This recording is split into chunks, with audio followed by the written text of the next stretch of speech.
Well, welcome to the show, everybody. It has been quite a journey to make it in for the show today, but I'm glad to be here. So much over the weekend to discuss, and where I want to start are the growing sort of cracks of MAGA. It's like walking on an ice pond, and you thought it was frozen solid, but now you're out in the middle and you're starting to see the hairline cracks in the ice. There's a very good new article in The Atlantic by Ollie Breland, and it's called MAGA is Starting to Crack.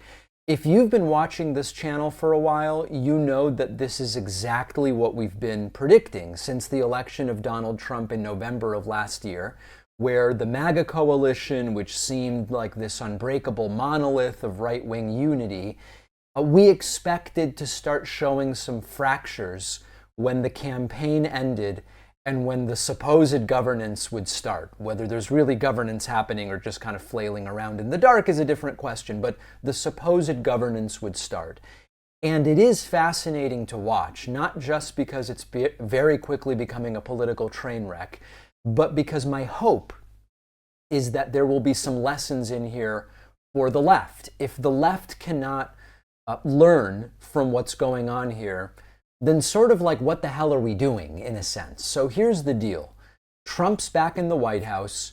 You would think that the MAGA crowd would be popping the champagne bottles, and they sort of are, but beneath the surface, there is this growing rift between the two factions that we've identified. The nationalist right wing, which includes Steve Bannon, your Laura Loomers, the people who have been with Trump since the escalator Mexican rapist days, and then the tech right, what we might call Elon Musk, Peter Thiel, Mark Andreessen, the Silicon Valley billionaires who have hitched their wagons to Donald Trump's sizable caboose. Now, these two groups are kind of like roommates who it seemed like a good idea after they met at orientation, but it's September, the classes have started, and all of a sudden you can't agree about a damn thing.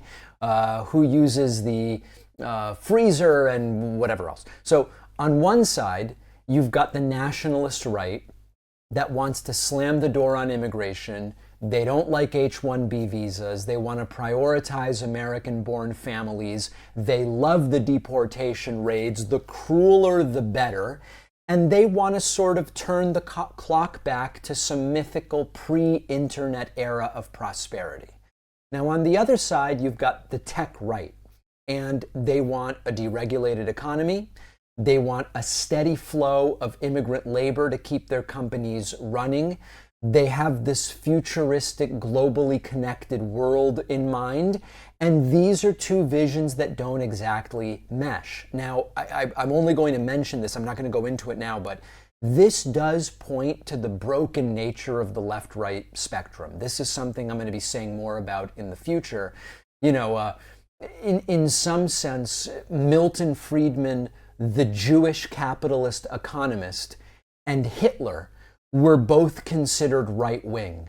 But there's very little in common between a Milton Friedman and an Adolf Hitler, and as such, the kind of traditional left-right spectrum is broken. And so even though nominally, we say Elon Musk is on the right because he supports Republicans, and Steve Bannon is on the right because he's a Republican strategist, and Trump is on the right because he's a Republican president, the left-right terminology is increasingly not working for us, particularly with the way that politics and the spectrum has shifted lately. But let's put that aside for now. At least for now, we will keep using these terms.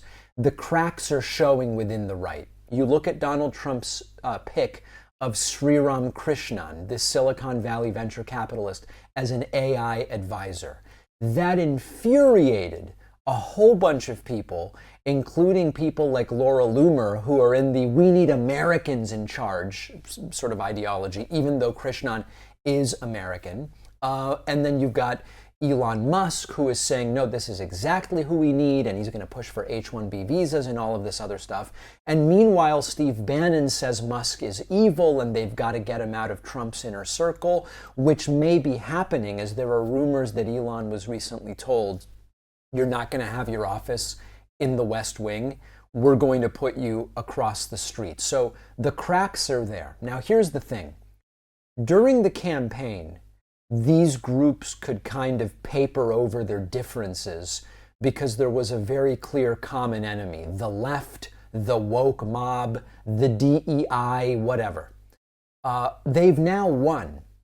And that is no longer functioning as the sort of glue holding them together. It's kind of dissolving. And this is where the right wing's big tent strategy is kind of starting to fail. It's one of their greatest strengths, but it's also becoming an Achilles heel because people with genuinely diametrically opposed views on so many issues are now all supposedly going to be singing Kumbaya under Donald Trump, but it's not working and the infighting has started. Now, this is where it gets me to what the left should learn from this.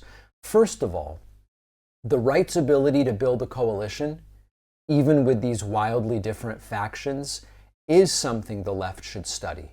The purity tests on the left have been extraordinarily damaging. I've talked about it before. We've seen how effective the big tent come on in strategy can be for winning elections.